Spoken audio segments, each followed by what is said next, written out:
Charles III was the King of Spain and the Spanish Indies from 1759 to 1788.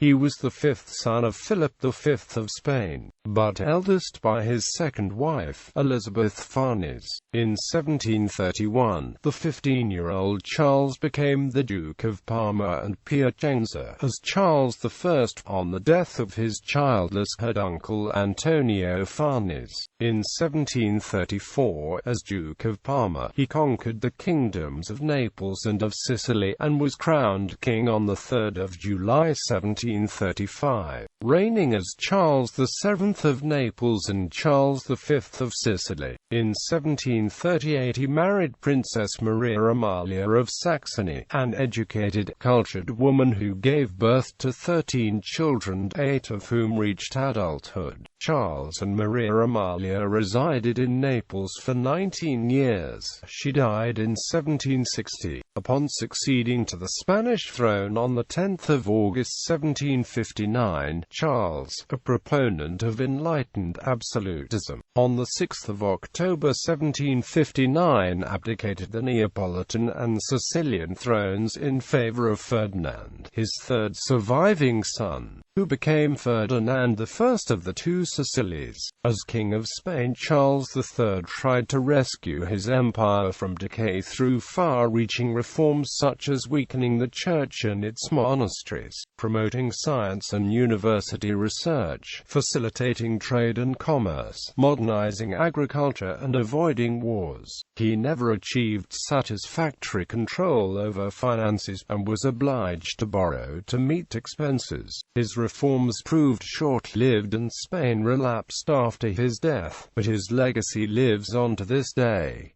Historian Stanley Payne states Charles III was probably the most successful European ruler of his generation. He had provided firm, consistent, intelligent leadership. He had chosen capable ministers. Personal life had won the respect of the people. Spanish imperial legacy. In 1713, the Treaty of Utrecht concluded the War of the Spanish Succession and reduced the political and military power of Spain, which the House of Bourbon had ruled since 1700.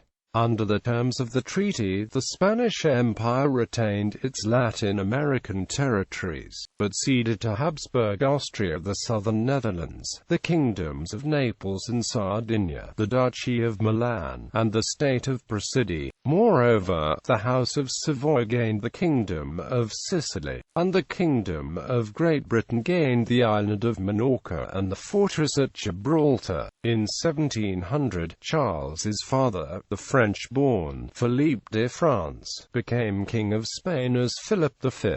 For the remainder of his reign, he continually attempted to regain the ceded territories. In 1714, after the death of the king's first wife, the Princess Maria Luisa Gabriella of Savoy, the Piacenzan Cardinal Giulio Alberoni successfully arranged the marriage between Philip and the ambitious Elisabeth Farnese, niece and stepdaughter of Francesco Farnese, Duke of Parma. Elisabeth and Philip married on 24 December 1714. She quickly proved a domineering consort, and influenced King Philip to make Cardinal Giulio Alberoni the Prime Minister of Spain in 1715. In 1716, Elisabeth gave birth to the Infante Charles of Spain at the Real Alcazar of Madrid. He was fourth in line to the Spanish throne, after three elder half-brothers, the Infante Luis, Prince of Asturias, the Infante Felipe, and Ferdinand. Because the Duke Francesco of Parma and his heir were childless, Elisabeth sought the duchies of Parma and Piacenza for Charles.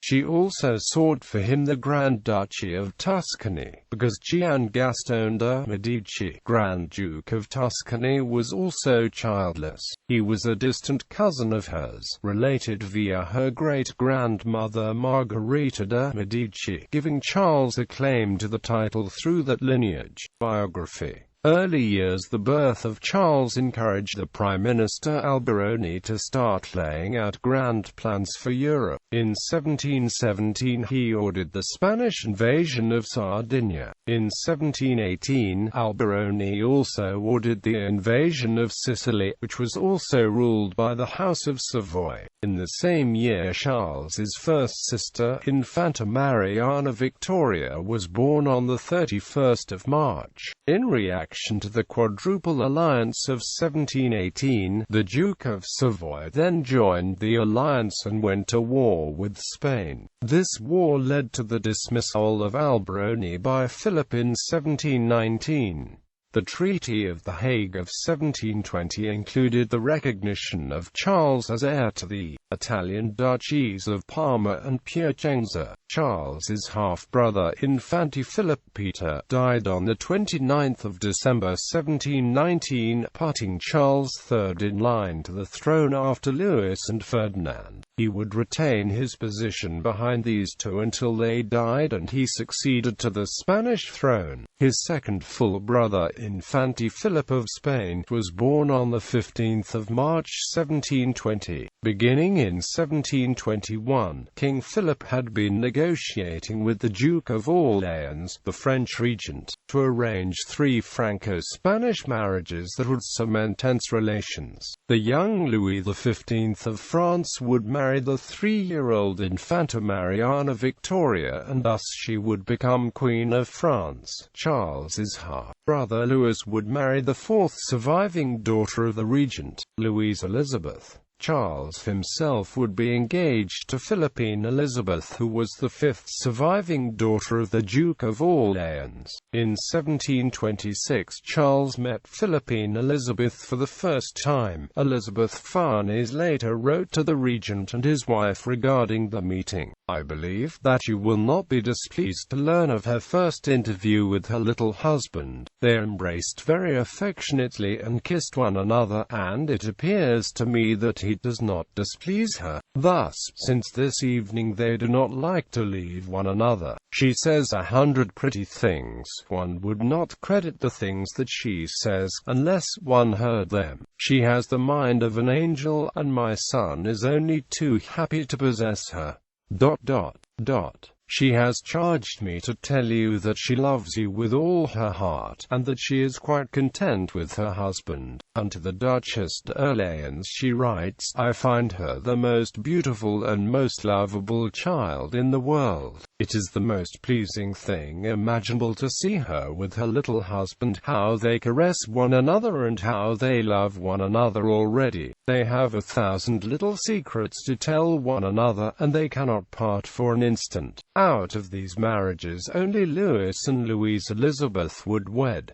Elisabeth Farnese looked for other potential brides for her eldest son. For this she looked to Austria, its principal opponent for influence on the Italian peninsula. She proposed to Charles VI, Holy Roman Emperor, that the Infante Charles marry the 8-year-old Archduchess Maria Theresa, and that her second surviving son, the Infante Philip, marry the 7-year-old Archduchess Maria Anna. The alliance of Spain and Austria was signed on the 30th of April 1725, and included Spanish support for the Pragmatic Sanction, a document drafted by Emperor Charles in 1713 to assure support for Maria Theresa in the succession to the throne of the Habsburgs. The emperor also relinquished all claims to the Spanish throne, and promised to support Spain in its attempts to regain Gibraltar. The ensuing Anglo-Spanish War stopped the ambitions of Elisabeth Farnese, and the marriage plans were abandoned with the signing of the Treaty of Seville on the 9th of November 1729.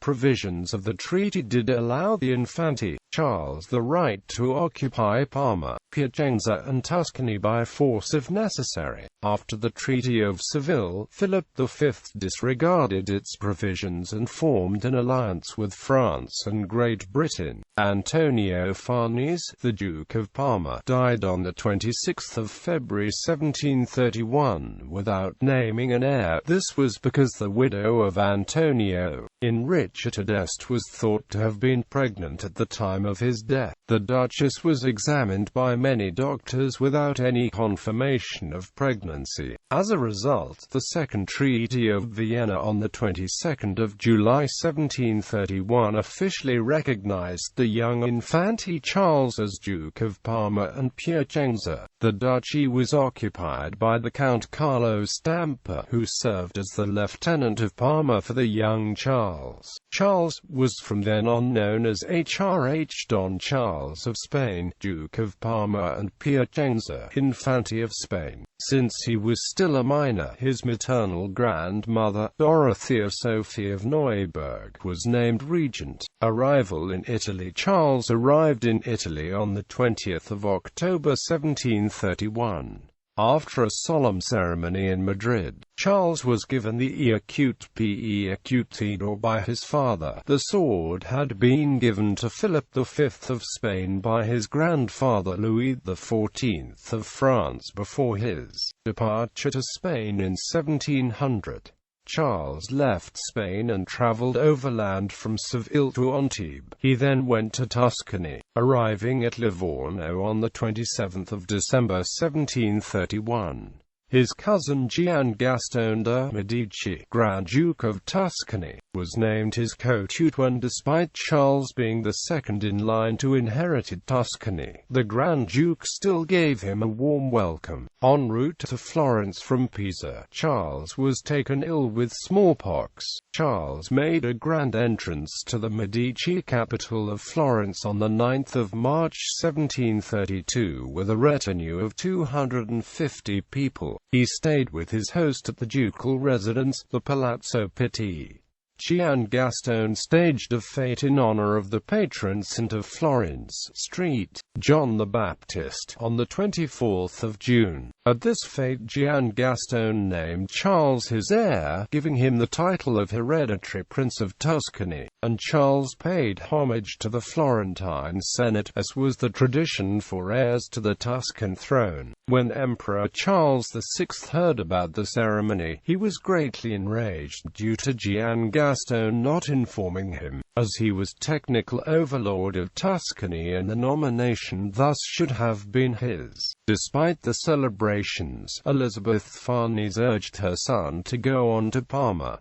This he did in October 1732, where he was greeted with much joy. On the front of the ducal palace in Parma was written Parma Resurgit. At the same time, the play La Venuta di Ascanio in Italia was created by Carlo Innocenzo Frugoni. It was later performed at the Farnese Theatre in the city. Character and appearance. Upon his arrival in the peninsula, Charles was not yet 17 years old. He received the strict and structured education of a Spanish infante. He was very pious and was often in awe of his domineering mother, who, according to many contemporaries, he resembled greatly. The Alvise Giovanni Mocenigo, Doge of Venice and Ambassador of Venice to Naples, declared that it was the same as the opinion of Count Monastrello Solaro, Ambassador of Savoy, who described Charles Emmanuel III of Sardinia in 1742. On the other hand, he was educated in printmaking, painting and a wide range of physical activities which included a future favorite of his, hunting.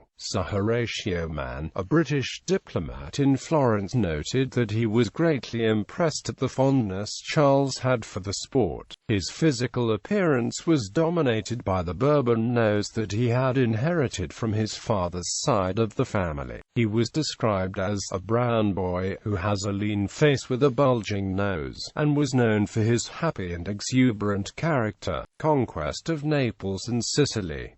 In 1733, at the death of Augustus II, King of Poland, there was a succession crisis in Poland. France supported one pretender, and Austria and Russia another. France and Savoy formed an alliance to acquire territory from Austria. Spain, which had allied with France in late 1733, also entered the conflict. Charles's mother, as regent, saw the opportunity to regain the kingdoms of Naples and Sicily, which Spain had lost in the Treaty of Utrecht. On 20 January 1734, Charles, now 18, reached his majority, and was free to govern and to manage in a manner independent its states. He was also named commander of all Spanish troops in Italy, a position he shared with the Duke of Montemar. On 27 February, King Philip declared his intention to capture the Kingdom of Naples, claiming he would free it of excessive violence by the Austrian Viceroy of Naples, oppression and tyranny. Charles, now Charles I of Parma, was to be in charge. Charles inspected the Spanish troops at Perugia, and marched toward Naples on 5 March. The army passed through the Papal States then ruled by Clement XII. The Austrians, already fighting the French and Savoyard armies to retain Lombardy, had only limited resources for the defense of Naples, and were divided on how best to oppose the Spanish. The emperor wanted to keep Naples, but most of the Neapolitan nobility were against him, and some conspired against his viceroy. They hoped that Philip would give the kingdom to Charles, who would be more likely to live and rule there, rather than having a viceroy and serve a foreign power. On 9 March the Spanish took Procida and Ischia, two islands in the Bay of Naples. A week later they defeated the Austrians at sea. On 31 March, his army closed in on the Austrians in Naples. The Spanish flanked defensive position of the Austrians under General Traun, and forced them to withdraw to Capua. This allowed Charles and his troops to advance onto the city of Naples itself. The Austrian Viceroy, Giulio Borromeo Visconti, and the commander of his army, Giovanni Garaffa, left some garrisons holding the city's fortresses, and withdrew to Apulia. They awaited reinforcements sufficient to defeat the Spanish. The Spanish entered Naples and laid siege to the Austrian-held fortresses. During that interval, Charles received the compliments of the local nobility, and the city keys and the privilege book from a delegation of the city's elected officials. Chronicles of the time reported that Naples was captured with humanity, and that the combat was only due to a general climate of courtesy between the two armies, often under the eyes of the Neapolitans that approached with curiosity. The Spanish took the Carmine Castle on 10 April, Castel Sant'Elmo fell on 27 April, the Castel dell'Ovo on 4 May, and finally the New Castle on 6 May. This all occurred even though Charles had no military experience, seldom wore uniforms, and could only with difficulty be persuaded to witness a review.